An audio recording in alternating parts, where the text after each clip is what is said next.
오늘 함께 나눌 말씀의 제목은 광야에서 보이는 것이라는 제목으로 말씀을 나누려고 합니다. 우리 신명기 8장 15절에서 16절까지의 말씀을 같이 한 목소리로 봉독하시겠습니다. 너를 인도하여 그 광대하고 위험한 광야 곧 불뱀과 전갈이 있고 물이 없는 간조한 땅을 지나게 하셨으며 또 너를 위하여 단단한 반석에서 물을 내셨으며 내 조상들도 알지 못하던 만나를 광야에서 내게 먹이셨나니 이는 다 너를 낮추시며 너를 시험하사 마침내 내게 복을 주려 하심이었느니라. 아멘. 제 아내랑 저랑 같이 살면서 여러 가지 차이점들을 발견하게 됩니다. 살다 보면 워낙 살아온 환경들이 다르니까 생각이 좀 다른 것들도 있고 느낌이 다른 것들도 있죠. 근데 그 중에 또 하나 도드라지게 드러나는 것 중에 하나가 뭐가 있나 하면 고등학교를 생각하는 마음입니다. 감정입니다. 사실 저희 아내는 고등학교 시절이 별로 행복하지 않았다고 해요. 고등학교 시절이 참 힘들었고 또 여러 가지 문제를 겪고 그래서 고등학교의 시절 그러면 별로 좋지 않은 기억으로 남아 있는 것을 발견합니다. 그리고 한국에 있는 교육 시스템의 문제상 고등학교 시절이 행복했던 사람들은 그렇게 많지 않은 것 같기는 해요. 근데 저는 좀 약간 특이하게도 고등학교 시절을 생각하면 좀 행복했습니다. 왜 행복했냐라고 물어보면 여러 가지 이유가 있긴 할 텐데 제가 다니는 학교가 좀 재미있는 학교였어요. 제가 다니는 고등학교는 한 3가지 정도가 자유로웠는데 다른 학교랑 다르게 첫 번째는 머리가 자유였습니다. 두 발이 자유였고요. 그래서 제가 다니던 학교에서 그 여학생 하나는 머리가 따서요 이렇게 따잖아요. 그냥 긴 게 아니라 꽉 따갖고 그 딴 마지막 끝이 종아리에 가 있었습니다. 그렇게 긴 학생도 있어요. 그런 건 저도 기억에 남죠. 근데 그 친구가 고등학교 3학년이 딱 되었을 그 첫날에 그 머리를 자르고 왔어요. 단발로. 학교가 발칵 뒤집혔었습니다. 한번. 아무튼 이제 그게 자유로웠고요. 두 번째로는 그 남녀관계가 자유로웠어요.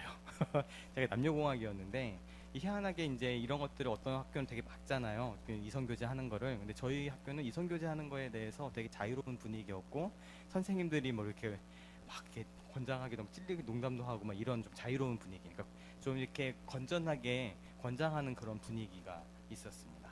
세 번째로 자유로웠던 거는 동아리 활동이었어요. 그러니까 고등학교 안에 동아리들이 참 많이 있었습니다. 다르게. 그래서 그 동아리가 그 보통 얘기하는 CA 시간이라고 그러잖아요. 클럽 액티비티라고 해서 이 교과 과정에 있는 특별활동 시간뿐만 아니고 그리고 그 방과 후 혹은 토요일에도 모임을 자유롭게 많이 가지는 그래서 참 많았습니다. 동아리들이 수십 개가 됐고 그래서 대학교랑 비슷하게 매년 학기 초가 되면 1학기가 되면 그 선배들이 1학년 교실들을 계속 도는 거예요. 쉬는 시간마다. 그러니까 자기 동아리를 홍보하는 거죠. 뭐 독서 동아리, 음악 동아리, 방송반, 뭐 신문반, 도서반 뭐 여러 가지가 많았습니다. 그 중에 신앙에 대한 동아리들이 또 많이 있었고요. 저는 그 신앙 동아리들 막 섭렵하면서 사실 3년 동안을 지냈습니다. 3년 동안 생각해 보면 공부한 것보단 신앙생활을 좀 더 열심히 했던 것 같아요. 솔직히는. 그런데 이제 그 시간이 저한테 자양분이 되면서 행복한 기억으로 남아 있는 거죠.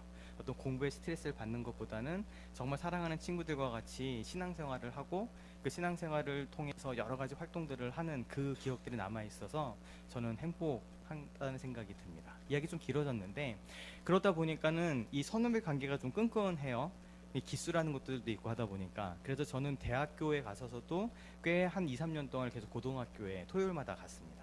왜냐하면 제 후배들을 만나서 후배들을 양육하고 때로는 뭐 교육도 하고 같이 놀고 이제 이런 시간들을 보내왔는데 돌이켜보면 그 시간들이 참 은혜롭고 좋은 시간이었기도 하지만 한편으로는 참 난 미안하다는 생각이 드는 게 제가 뭘 알겠습니까? 대학생 1학년, 2학년이 되었고 근데 그때 내가 무언가를 안다고 막 남들을 가르치려고 하고 막 얘기하고 확신에 차서 막 저의 말들을 얘기했던 그런 생각들을 하면 조금은 부끄러운 부분들도 있기는 있어요.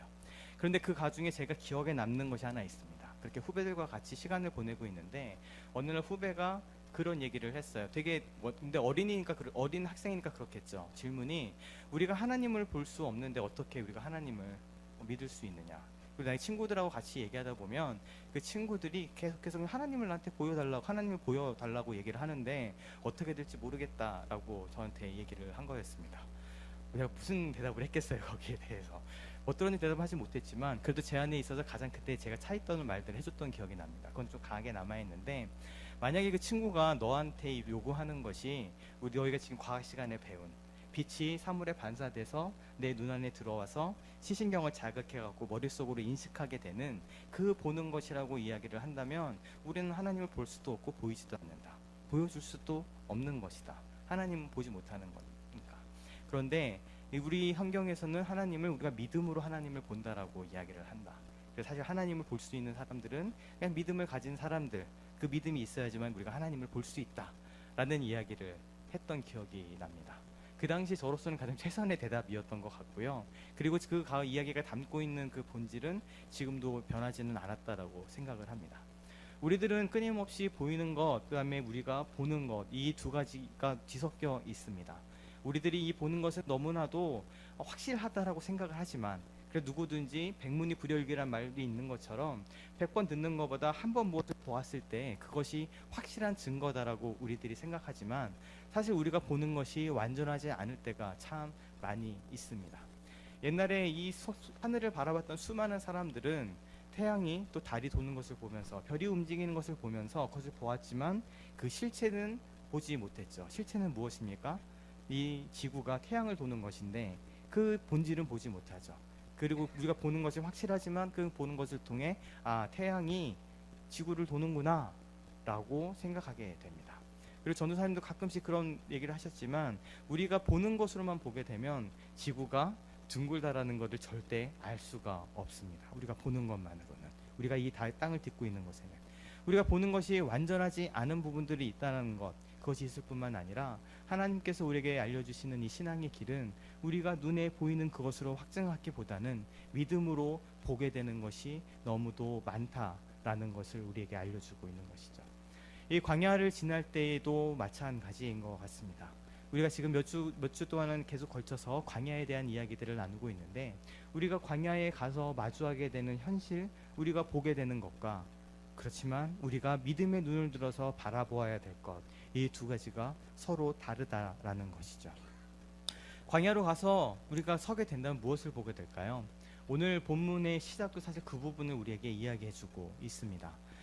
이 처음에 너를 인도하여라는 이 말처럼 우리가 이 광야를 살피면서 계속해서 확인했던 부분들이, 우리가 광야로 나아가게 되는 것, 우리가 그 광야 안에 거하게 되고 머물게 되고 지나가게 하는 것이 우리의 선택이기 이전에 하나님께서 인도하신 것이라는 부분들을 분명히 다루어 왔습니다.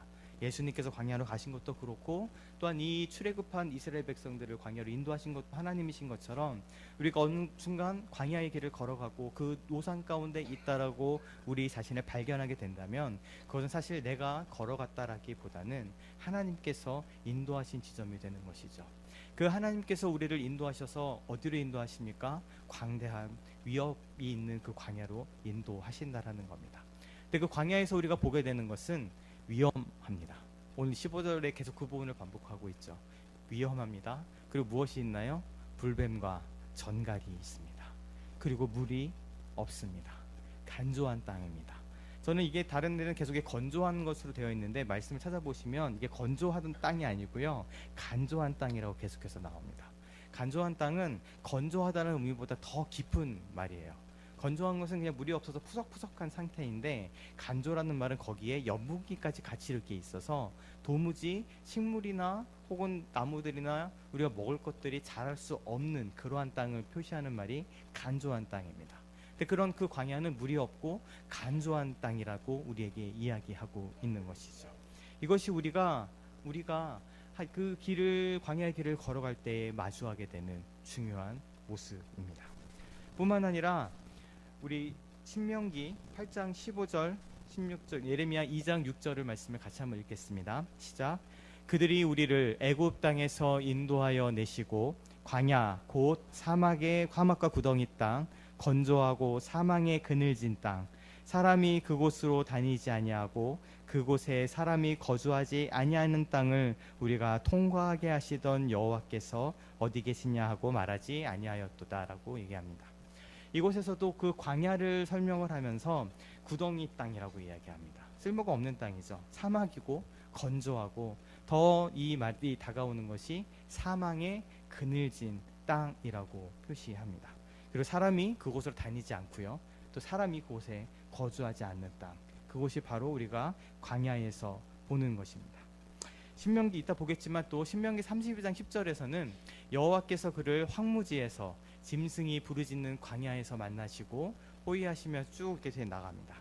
그래서 이 신명기에 등장한 또 광야의 이미지는 아까 사람이 없고 사람이 다니지 않는 곳이잖아요. 그곳에는 짐승이 부르짖고 있습니다. 어쩌면 우리가 마주하고 싶어하지 않는 그 수많은 현실들과 상황들이 모여져 있는 곳이 바로 그 광야의 땅이라는 것이죠. 이곳에 우리가 머물게 되면 이것들은 우리가 아무 것을 하지 않아도 발견하게 되는 지점입니다. 우리가 살아갈 때 눈을 그냥 뜨고 있으면 무언가 계속해서 보이잖아요. 저희 그 사역자 한 분께서 최근 이번 주에 백내장 수술을 하셨는데 하고 나서 시력 검사를 했더니 2.0이 나오더래요. 네, 대단하시죠. 근데 그렇게 우리가 가만히 눈에 있으면 그런 시력이 있기 때문에 눈에 이렇게 보입니다.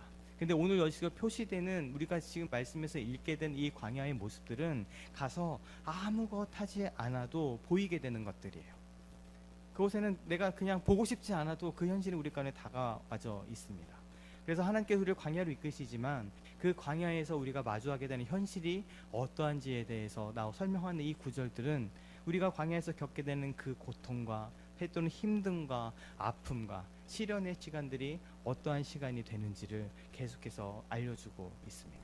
다시 한번 반복하지만 그곳에는 짐승이 울부짖습니다. 사람이 없기 때문이죠. 그곳에 가면 그렇기 때문에 외롭습니다. 그곳에 가면 사람이 다니지도 않고 사람이 거주하지도 않는 땅입니다. 건조하고 사망의 그늘이 그곳 가운데 머물러져 있고 오늘 본문 가운데 있었던 것처럼 위험한 땅이고 불뱀과 전갈이 우리를 기다리고 물이 없어서 간조한 땅입니다. 우리가 지금 이 광야의 길을 걷게 되는 것이죠. 우리가 마주하는 현실은 이곳에서 벗어나지 않습니다. 그리고 이러한 현실들은 참 여러 가지 모습으로 우리에게 다가옵니다. 우리가 지금 광야를 살고 있지 않으니까 이것의 어려움을 표현한 것대로 이 글대로 겪는 것은 아니지만 우리는 그곳에서 철저하게 고립되어지고 하나님께서 관계들을 끊어내시고 때로는 내 안에 있어서 먹을 것이 진짜로 없는 그리고 내 안에 또한 말씀의 기갈이 있는 그런 시간들을 때로는 보내기도 합니다. 그곳에 가서는 수많은 위험들이 나한테 이야기하고 있고 예전에는 문제가 아니었다고 생각하는 많은 문제들이 갑자기 문제가 되어서 사막에 걸어갈 때 누군가 그런 얘기 했잖아요. 가장 힘든 게 한 것이 떼약볕이랑 물이 없는 것보다 계속해서 내 신발에 들어오는 그 모래 때문 너무 힘들었다는 그 이야기를 우리가 알고 있는 것처럼 예전에는 문제가 아니라고 생각했던 것들도 갑자기 문제가 되어서 나를 우리말로 갈구친다라고 하잖아요. 계속 갈구치고 괴롭히고 우리를 가운데 붙드는 것들을 발견하게 됩니다. 가끔씩 성도님들하고 얘기하다 보면 그런 말씀들도 많이 하세요. 그때가 되면 일이 한꺼번에 또 옵니다. 한꺼번에 와요. 진짜 실제로 겪는 일들을 말씀하시는데 소설에서 나오는 그런 이야기들인 거죠. 당장 핸드폰을 갑자기 잃어버렸는데 그날 하필이면 막 자녀가 아프고 막 연락이 안 되고 그리고 너무 힘든데 그날 집에 있는 세탁기가 고장이 나서 물이 터져갖고 물이 막 새고 있고 막 이런 그 자잘한 일들이 그다음에 뭐 길을 가다가 접촉사고가 나갖고 중요한 약속을 잃어버리게 된다거나 하는 이 작은작은한 일들이 띄엄띄엄 일어나는 것이 아니라 어떤 때가 되면 한 하루에 막 일정을 거쳐서 막 일어나게 됩니다. 어저께 장례를 치렀던 것도 마찬가지인 거죠. 자기 아내를 자기 딸을 3개월 남짓한 시간에 한꺼번에 잃어버리게 되는 일들이 일어나게 됩니다. 자기의 어머니를 자기의 누이를 3개월 딱 그 시간 동안에 한꺼번에 잃어버리는 일들이 우리 가운데 일어나기도 하는 것이죠. 이것은 사람마다 다 다릅니다. 똑같은 모습은 아니지만 각자 다르게 나타나지만 그러한 일들이 우리 가운데 일어나게 되고 그 순간에 어떤 순간은 하나님께서 그 시간으로 나를 이끄셔서 그 시간에 두는 그 시간이 우리 가운데 지나가게 되는 것이죠. 이러한 가운데 우리가 무엇을 할 수 있겠습니까? 아까 처음에 시작할 때 하나님을 보게 되는 것은 결국 믿음을 통해서 볼 수밖에 없다라고 우리들은 이야기합니다.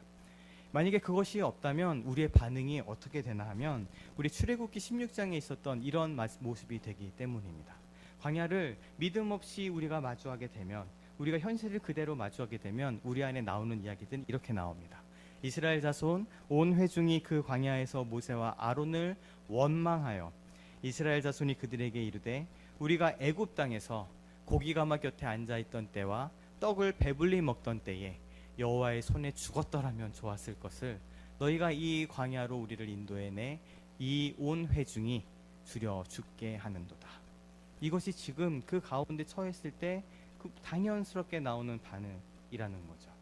이것을 가지고 우리가 이스라엘 백성들을 비난할 수도 있습니다. 어떻게 그럴 수 있느냐라고 얘기하지만 저는 이스라엘 백성들을 볼 때마다 느끼게 되는 것은 그게 저라는 것을 매번 경험하게 됩니다. 그 처음의 경험이 언제였나 하면 그 어렸을 때는 이스라엘 백성들이 이해하지 못했던 게 어렸을 때 배운 성경 이야기가 동일했어요. 무엇이었느냐? 이스라엘 백성들이 하나님한테 잘못해요. 하나님을 떠나요. 그럼 하나님이 징벌 하시죠. 뭐 블레셋을 보내시기도 하고 질병을 보내시기도 하고 가뭄을 보내셔서 막 그러면 이스라엘 백성들이 정신을 차려요. 그리고 나서 어떻게 하나요? 또 하나님을 떠나요. 이 이야기들이 계속해서 반복해져 갑니다. 그래서 고등학교 때도 중학교 때도 나 만약에 내가 내 눈앞에서 홍해가 갈라지고 그 수많은 기적들이 내 안에 있었으면 어떻게 하나님을 그렇게 배반하고 떠날 수 있어? 라고 생각했던 게 저의 질문이었어요. 그런데 살아오면서 느끼는 것이 그게 저라는 것을 계속해서 발견하게 되는 것이죠. 하나님의 귀한 은혜와 일하심들을 경험했지만 어느 땐가 그것은 나한테 잃어버리는 기억이 돼버리고 여전히 지금 내 눈앞에 보이는 나를 지금 올가매고 있는 눈에 보이는 것들에 매몰되어서 그 가운데 엎어져 있는 저 자신을 발견할 때가 너무 많습니다. 이스라엘 백성들의 모습이 사실 우리들의 모습입니다. 그 광야에 가서 그 일들을 겪고 나게 되면 가만히 있으면 그 일들에 대한 우리들의 자연스러운 반응은 이것이에요. 야, 그때 내가 죽는 게 더 나았을 뻔했다. 애굽의 땅에 있었으면 떡을 배불러 먹을 수 있었는데 차라리 그때 여호와의 손에 죽었더라면 더 좋았을 텐데 너희들이 나를 이끌어서 온 회중이 줄여 죽게 하는도다라고 이야기하는 사람이 우리가 됩니다. 그리고 하나님께서 말씀하셨듯 이것은 모세와 아론을 향한 불평이 아니라 하나님을 향한 불평이기도 하죠. 이러한 모습은 민수기에서도 또 계속해서 보여집니다. 너희가 어찌하여 여호와의 회중을 이 광야로 인도하여 우리와 우리 짐승이 다 여기서 죽게 하느냐? 너희가 어찌하여 우리를 애굽에서 나오게 하여 이 나쁜 곳으로 인도하였느냐? 그리고 그 현실을 계속 얘기하죠. 이곳에는 어떻다고요? 파종할 곳이 없고 무화과도 없고 포도도 없고 석류도 없고 마실 물도 없는 곳. 그러한 불평과 원망이 우리 가운데 자리 잡게 됩니다. 그리고 이것은 어떻게 보면 자연스러운 모습이기도 합니다. 왜냐하면 그곳은 광야이기 때문에 그렇죠. 광야는 우리 힘으로 살아갈 수 있는 곳이 아니고 우리의 능력으로 걸어갈 수 있는 곳이 아니기 때문에 그렇습니다. 그곳에 가면 이러한 불평들의 상황들이 우리 안에 계속해서 일어날 수밖에 없는 것이죠. 그 부분을 단적으로 보여주는 것이 시편 107편의 말씀입니다. 어떤 사람들이 있습니다. 근데 이 사람들이 광야로 들어갔는데 어떻게 됩니까? 그들이 광야 사막길에서 방황하며 거주할 성읍을 찾지 못하고 줄이고 목이 말라 그들의 영혼이 그들 안에서 피곤하였도다 라고 이야기합니다. 이유는 알 수 없지만 어떤 무리가 이 시편 말씀에 따르면 광야로 들어갔는데 그곳에서 이들은 방황하고 거주할 성읍을 찾지 못하고 줄이고 목이 말라 영혼이 그 안에서 피곤한 상태를 계속해서 경험하게 됩니다. 광야에 우리들이 나가게 된다면 겪는 모습이 바로 이러한 모습이 되는 것이죠. 근데 이 시편 말씀은 그 뒤에 이어서 이야기합니다. 6절에 이에 그들이 근심 중에 여호와께 부르짖음에 하나님께서 그럼 그 다음에 어떻게 하시나요? 그들의 고통에서 건지시고 또 바른 길로 인도하사 거주할 성읍에 이르게 하십니다. 이것이 시편에서 노래하는 모습입니다. 광야에 우리가 나가게 되면 이러한 일을 겪을 수밖에 없지만 그때 우리가 여호와께 부르짖을 때 또 여호와께 그것을 아뢰고 그 가운데 나가게 된다면 하나님께서 우리를 고통 가운데서 건지시고 우리를 바른 길로 인도하셔서 결국 거주할 그 성읍에 이르게 하실 것이다. 광야에 그 이르는 목적지에 우리를 다다르게 하실 것이다 라는 것이 시편의 고백입니다. 이것이 이제 우리가 믿음의 눈을 통해서 바라보아야 될 장면인 것이죠. 아까 보았던 수많은 일들은 우리가 가만히 있는 우리의 육신의 눈으로 보게 되어지는 일들이고 그 일들을 겪었을 때 우리의 반응은 이스라엘 백성들과 별반 다르지 않습니다. 왜냐하면 광야를 우리가 걸어가게 될 땐 여기 있는 것처럼 우리는 방황할 수밖에 없고 줄이고 목이 마를 수밖에 없는 존재들이기 때문에 그렇습니다. 그때 우리 하나님께서 말씀하십니다. 보라, 내가 새 일을 행할 것이다. 이제 반드시 나타날 것이다. 라고 얘기하시면서 그 하시는 일이 내가 광야에 길을 내고 이 사막에 강을 내겠다라고 하나님께서 말씀하시는 것이죠. 이제부터 이것은 우리들의 믿음의 영역이 됩니다. 우리가 느낄 수 없고 우리가 육신의 눈으로는 우리가 만질 수도 없고 볼 수 없는 그 지점입니다. 그런데 하나님께서는 이 광야의 길을 우리의 믿음의 눈을 들어 믿음의 눈을 가지고 걸어가기를 원하시는 것이죠. 그리고 우리는 기독교인은 그리스도인은 하나님을 사랑하고 예수를 따라가는 우리들은 말씀에서 선포하듯 눈에 보이는 것이 아니라 믿음으로 그 길을 걸어가는 자들입니다. 그렇기 때문에 이 광야의 길을 통해서도 우리는 믿음을 통해서 걸어갈 수 있는 것이고 그 믿음의 눈을 들어서 하나님께서 하시는 이 일들을 발견하는 것을 통해서만이 우리가 그 길을 걸어갈 수 있게 되는 것이죠. 하나님께서는 반드시 그 광야에서 새 일을 행하실 것입니다. 우리들은 그곳에서 마르고 황폐하고 간조한 땅을 발견할 수밖에 없지만 하나님의 일하심은 우리 눈에 보이는 것과 다르게 바로 그곳에서 길을 내셔서 우리를 인도하시고 그 사막에 강을 내셔서 우리의 목마름을 해결하시는 분이심을 우리가 이 광야길을 통해 믿음으로 바라봐야 될 줄 믿습니다. 그렇게 된다면 이 광야의 땅은 황폐하고 간조한 땅, 여전히 그곳은 씨를 뿌리지 못하는 땅이고 그곳에는 열매를 거둘 수 없는 그런 땅이지만 그 광야는 우리 하나님의 신혼 때의 사랑을 경험하게 되는 지점으로 바뀌어지게 되는 것이죠. 그렇게 바뀌어지게 되는 것은 오직 하나님으로 인해서만 가능한 것이고 또한 우리의 믿음의 눈을 통해서 그 하나님의 일하심들을 볼 수 있는 것입니다. 우리가 아까 신명기 32장 10절, 12절 우리가 10절 말씀만 보았는데 그곳에서는 황무지이고 짐승이 부르짖는 곳이지만 하나님께서는 어떻게 하십니까? 그 광야에서 우리를 만나십니다. 그 광야에서 우리를 만나시고 하나님은 그곳에서 우리를 호위하시고 보호하시며 자기의 눈동자같이 지키시는 곳이라고 이야기합니다. 이것은 우리가 믿음의 눈을 들어서 보게 되는 것이죠. 그 이스라엘 백성들이 불평하고 있는 수많은 일들이 있었습니다. 그런데 그 가운데 하나님의 인도하심이 없었을까요? 그 가운데 하나님의 보호하심이 없었을까요? 아니요. 하나님께서는 여전히 그들과 함께 동행하시고 그들을 보호하시고 인도하시는 분이셨지만 믿음의 눈이 없이는 그것을 볼 수 없었기 때문입니다. 그렇기 때문에 그 가운데는 현실에 매몰되어서 우리는 이곳에서 주려 죽게 되었다라고 이야기하죠. 하지만 우리가 광야에서 믿음의 눈으로 만나게 되는 현실은 우리 하나님께서 우리를 보호하시고 인도하시고 우리를 만나신다는 것입니다. 마치 독수리가 자기의 보금자리를 어지럽게 하며 자기의 새끼 위에 너풀거리며 그의 날개를 펴서 새끼를 잡으며 날개 위에 그것을 얻는 것 같이 하나하나 그 관찰하는 그 모습들이 나오죠. 독수리가 그 자기의 새끼들을 어떻게 보호하는지를 다 나타내시며 여호와께서 홀로 그를 인도하셨고 그와 함께한 다른 신이 없었도다라고 신명기에서 고백합니다. 이 하나님의 일하심 우리 가운데 또한 어떻게 드러납니까? 출애굽기 16장 4절에서는 여호와께서 모세에게 이르시되 보라 내가 너희를 위하여 하늘에서 양식을 비같이 내리리니 백성이 용할 것을 날마다 거둘 것이라 이같이 하여 그들이 내 율법을 준행하나 아니하나 내가 시험하리라 라고 이야기하십니다. 하나님께서 그곳에서 먹이시는 분이시라는 것을 우리에게 분명히 보여주고 있는 것이죠. 아까 사실 이게 16장 전의 말씀을 읽었는데 그것은 백성들이 우리가 줄여 죽게 되었구나라고 불평하는 그 장면입니다. 근데 그때 하나님께서 말씀하시죠. 너희를 먹이는 것이 누구냐? 하나님 나다라고 선언하시는 겁니다.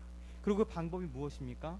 우리가 알다시피 하늘로 인한 만나, 누구도 경험하지 못했던 하늘로 임하는 그 공급하심이 우리 곳에 있는 사람들을 먹이십니다. 우리가 봐야 될 것이 그것이죠. 출애굽기 10장 39절에 그래서 다시 한번 선언합니다. 사람이 사는 땅에 이르기까지 이스라엘 자손이 몇 년 동안이요? 40년 동안 만나를 먹었다고 기록되어 있습니다. 일회적으로 그때 잠깐 우리에게 부어주시는 것이 아니라 광야의 길을 걸어가는 그 40년 내내 하나님께서 그 사람이 사는 땅에 이르기까지 그 아까 사람이 거주하지 않고 길이 없었던 그 사막을 걷게 하시는데 그래도 사람이 사는 땅 하나님께서 예비하시고 가라고 말씀하신 그 약속의 땅으로 우리를 인도하시는 그 기간 내내 하나님께서는 계속해서 그 만나로 이들을 먹이십니다. 이것이 우리들이 믿음으로 바라보아야 될 또 중요한 지점입니다. 하나님께서 우리를 보호하시고 하나님께서 우리를 인도하시는 것, 그것이 그냥 추상적으로 끝나는 것이 아니라 그는 보이지 않지만 그래 하나님 나를 인도하시지라고 얘기하는 것이 아니라 하나님께서는 실제적으로 이 만나를 통해서 하늘로 주시는 이 양식을 통해서 광야길을 걸어가는 우리를 먹이십니다. 이것이 하나님의 일하심이신 것이죠. 출애굽기 13장 21절엔 이 부분을 조금 더 우리 가운데 명확하게 이야기합니다. 여호와께서 그들 앞에서 가시며 낮에는 구름 기둥으로 그들의 길을 인도하시고 밤에는 불 기둥을 그들에게 비추사 낮이나 밤이나 진행하게 하시니 낮에는 구름 기둥 밤에는 불 기둥이 백성 앞에서 떠나지 아니하니라. 아멘. 우리가 광야에서 경험하게 되는, 믿음으로 경험하게 되는 것은 바로 이것입니다. 광야에서 우리가 믿음의 눈을 들게 되면 구름 기둥으로 우리를 인도하시고 불 기둥으로 우리들을 비추셔서 우리들을 낮이나 혹은 밤이나 상관없이 우리를 계속해서 그 길을 나아가게 하시는 하나님의 인도하심을 경험하는 것이 바로 우리가 겪고 걷게 되는 광야입니다. 우리들은 이곳에서 사실 선택을 해야 될 것도 많이 있습니다. 내가 눈에 보이는 이 현실들, 내가 지금 경험하게 되는 이 황폐함, 메마른 간조함, 많은 위협들, 이것들을 통해 내가 내 자신의 삶을 보고 이것이 전부라고 인식하는 것인가? 아니면 그것을 넘어서서 이것이 너무 광야에 당연한 것이고 이곳에 하나님께서 우리를 인도하셨을 뿐만 아니라 그것에 인도하고 이제 잘 해봐라고 얘기하는 것이 아니라 마충이 그냥 너 훈련해야 돼 그리고 어려운 가운데 툭 밀어놔두고 아무것도 안 하시는 그런 하나님이신 것이 아니라 광야의 길을 걷는 우리들은 하나님께서 우리를 만나시고 우리들을 보호하시고 우리를 인도하시는 곳, 그리고 불기둥으로 구름 기둥으로 우리를 끄시고 보호하시며 함께 하시는 곳, 그리고 만나를 통해 우리의 매일매일을 먹이시는 곳이라는 것을 믿음의 눈을 통해 바라보고 그것들을 계속해서 훈련되어져 가는 것이 바로 우리가 걸어가는 광야의 모습인 것이죠. 8장 15절 16절 그리고 전에 광야에서 읽었던 그 많은 것들은 하나님께서 우리를 광야로 인도하셨는데 그 인도하신 이유에 대해서 분명히 말씀하고 계십니다. 오늘 8장 15절 16절에서 이야기하고 있는 그 이유는 우리 16절을 다시 한번 같이 읽겠습니다. 내 조상들도 알지 못하던 만나를 광야에서 내게 먹이셨나니 이는 다 너를 낮추시며 너를 시험하사 마침내 내게 복을 주려 하심이었느니라. 아멘. 이것이 그 광야의 길을 걷고 보호하시고 인도하실 때의 이유이십니다. 그 주님께서 지금도 우리를 그 광야에서 만나로 먹이십니다. 매일매일 그 만나로 먹이십니다. 이 만나는 사실 믿음으로 또 가게 되는 겁니다. 이 만나는요 매일매일에 주어지는 거예요. 이것이 매일 주어지니까 너무 좋다라고 생각하실 수도 있겠죠. 그런 생각하거든요. 저도 옛날에 그거 이제 되게 뒹굴뒹굴 거리면서 뻘 생각할 때 하루에 계속 10만 원씩 통장에 계속 꽂히면 얼마나 좋을까, 그게 얼마나 큰 안정감일까, 이렇게 느끼는 것으로 생각하실지 모르겠습니다. 그런데요 만나가 매일매일 내려진다라는 것은요 우리가 그것을 모을 수 없다라는 것을 이야기합니다. 하나님 마음을 모을 수 없어 그것을 얘기하는 것이 아니라요, 그 만나가 매일매일 내려지는데 모아놓고 있으면 좋잖아요. 근데 하나님 이것이 우리가 모아갖고 쌓아놓고 있으면 좋을 것 같은데 그렇게 하지 않으신다라는 겁니다. 그 광야에서의 매일매일의 삶은 그 매일매일의 인도하심과 먹이심을 통해 걸어갈 수밖에 없고, 내가 나의 안전을 위해서 혹시 모르니까 우리가 이거는 의지해야 되니까 하고 끌어모을 수 있는 여지마저 없다라는 것을 이야기합니다. 이거는 좀 남았으니까 숨겨놔야지, 그렇게 남겨놓은 것은 그 다음날 여지없이 다 썩어져 버리는 거죠. 그것들을 의미하고 있는 것이에요. 그 광야를 우리에게 매일매일 그렇게 먹이시고 우리들을 훈련하십니다. 우리들 가운데 그 광야의 길을 걷게 하십니다. 그런데 그 일이 어떻게 하기 위해서라고요? 다 너를 낮추기 위함이다라고 이야기합니다. 근데 전에 봤던 그 신명기 말씀에서도 거기 나오잖아요. 하나님께 광야를 걸어가실 때 너를 낮추게 하셨다. 이것이 계속해서 일어나는 이유가 있습니다. 만약에 이것이 그냥 고통을 통해서 겪게 되는 거라면 이미 이스라엘 백성들은 낮아질 대로 낮아진 사람들입니다. 왜요? 이스라엘 백성들이 누구예요? 애굽 땅에서 종되었던 사람들이에요. 그곳에서 떵떵거리면서 살았던 그 사람들이 아니라 내가 왕년에는 잘 나가는 사람이었는데 다 버리고 주님을 쫓았어요가 아니라 이미 이스라엘 백성들은 그곳에서 가장 낮음을 경험하고 있던 사람들이에요. 그곳에서 그 종살이를 당하고 끊임없이 강제 노동에 들어가고, 성경에 나오는 끔찍한 이야기가 어떤 이야기예요? 너무 사람이 많아지니까 남자애들은 태어나면 다 나일강에 던져 죽여버려라 라는 그 끔찍한 일을 겪고 있는 상황이에요. 이것이 우리한테 무엇을 얘기해 주는 줄 아시나요? 우리가 그저 그 상황을 겪는다고 해서 낮아지는 것이 아니라는 걸 얘기해요. 비천함을 겪었으니까 난 낮아지는 것이다 라고 생각하는데 그렇지가 않다라는 겁니다. 어른들이 옛날에 그런 얘기 하셨죠. 군대 가면 사람 된다고. 그런 경우들 많이 봤습니다. 그런데 그 반대되는 경우도 사실 너무 많아요. 오히려 군대 갔기 때문에 그 삶이 망가지는 사람들을 저도 알고 있습니다. 저도 군대에 있으면서 그런 사람들을 봤습니다. 사람들 극한으로 밀어붙였기 때문에 그 가운데 결국 자기가 가지고 있었던 마지막 선이 무너지면서 밑바닥으로 주저하는 사람들이 있습니다. 상황이 주어진다고 해서 그 상황을 통해서 저절로 이루어지는 것이 아니라는 거예요. 낮아지는 것이 하나님의 목적이었으면 그 애굽에서 종살이하면서 낮아지는 것을 통해서 다 끝났어야 될 일인데 그것이 그들을 낮아지게 만들지 않았어요. 오히려 그것이 그들을 교만하게 만들었습니다. 오히려 그때를 추억하면서 뭐라 얘기해요? 자기 기억까지 왜곡하면서 그때에는 먹을 것이 가득했다고, 그때는 이것도 먹고 저것도 먹고 배불려 먹었다고. 아니요, 그렇지 않은데 그렇게 자기들을 왜곡하는 거죠. 광야에 있는 그것이 다릅니다. 단지 우리가 어려움이 있기 때문에, 고통을 겪었기 때문에, 고난을 겪었기 때문에 낮아지는 것이 아니에요. 사람들이 얘기하는 것처럼 사람이 고생도 좀 해봐야지 사람이 되지 라는 성질의 것이 아니에요. 하나님께서 우리를 낮아지게 하시는 그 일에는, 이 광야의 길을 걸어가게 하시는 그것으로 인해서 저절로 낮아지게 되는 것이 아니라 그 가운데 있는 이 하나님의 일하심과 보호하심과 인도하심을 경험해야 합니다. 그것을 믿음의 눈으로 바라보아야 합니다. 그것을 믿음으로 경험해야 합니다. 내가 아니라 하나님이 일을 하시고 내 능력이 나를 먹이는 것이 아니라 하나님의 능력이 나를 먹이고 하나님의 일하심이 나를 먹이신다라는 그 경험이 광야를 통해서 주어지게 되었을 때, 그때 우리는 비로소 하나님의 말씀하신 대로 낮아지게 되는 것이죠. 하나님의 낮추심을 경험하게 되는 거죠. 그런데 그 끝이 무엇입니까? 그러니 너는 그렇게 머리 받고 살아라, 너는 네 꼴을 잘 파악하고 살아라, 네 분수를 알아라고 얘기하는 것이 아니라, 그것이 결국에 무엇입니까? 하나님께서 우리 가운데 복을 주시기 위함임을 분명히 말씀하고 계십니다. 그리고 이 말씀이 건너 수천 년을 건너와서 우리들 교회의 이름이 된 거죠. 하나님의 낮추심을 경험하는 자. 하나님의 낮추심 가운데 깊이 들어가서 마음이 가난한 너희는 복이 있다. 마음이 가난한 사람들 너희는 복이 있다. 하나님 나라가 너희 것이기 때문이다 라는 말씀까지 이어지게 되는 것입니다. 그래서 우리들은 복이 있습니다. 하나님의 낮추심을 경험하는 그 광야의 길을 걸어가는 우리들은 복이 있습니다. 이 시간 우리들을 괴롭히는 수많은 일들이 있지만 그 가운데 그것을 육신의 눈으로 보는 것으로 끝나는 것이 아니라 믿음의 눈을 들어 하나님을 보고 하나님의 인도하심과 보호하심을 보고 그의 만나의 공급하심을 경험하며 그 길을 걸어가는 우리 마음이 가난한 사람들의 교회 한 분 한 분이 되시기를 주님의 이름으로 축원합니다. 아멘. 그리고 계속해서 말씀이 끝나면 지금 광야를 지날 때라는 찬양을 부르고 있습니다. 네, 오늘은 2절 말씀으로 같이 찬양하면 좋겠습니다. 그 시련을 통해 너를 단련하사 정금같이 되리 기뻐하라. 우리 이 가사로 같이 찬양하고 기도하고 예배 마치도록 하겠습니다. 광야를 지날 때 시험을 당할 때 어려운 순간에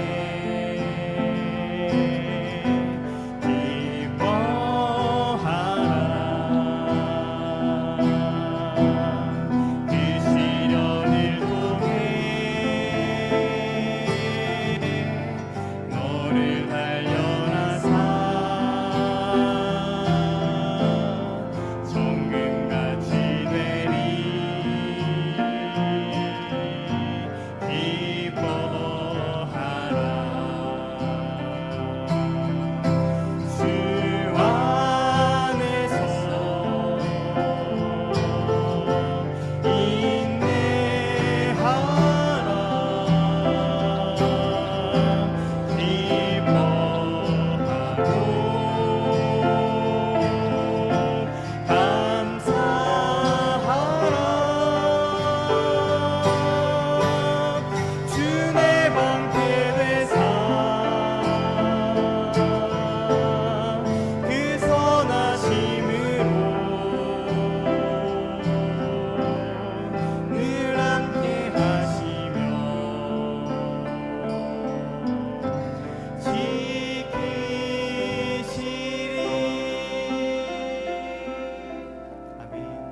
한없이 기도하겠습니다. 이 마지막에 있는 그 가사대로 그 광야의 길은 우리를 끊임없이 불평하게 만들고 그런데 절망하게 만들 수 있는 여지가 너무 많습니다. 하지만 우리가 믿음의 눈을 들어 주님의 인도하심을 바라보게 된다면, 그분의 이끄심을 보게 된다면, 또 매일마다 먹이시는 만나를 우리가 경험하게 된다면, 그 일들은 마침내 우리에게 복이 되는 하나님의 낮추심 기능 위한 역사의 시간이 됩니다. 그 시간 우리 주님께서 우리의 방패가 되시고 그 선하심으로 우리와 함께 하시며 지키실 것입니다. 주님, 이 믿음을 우리 가운데 허락하여 주십시오.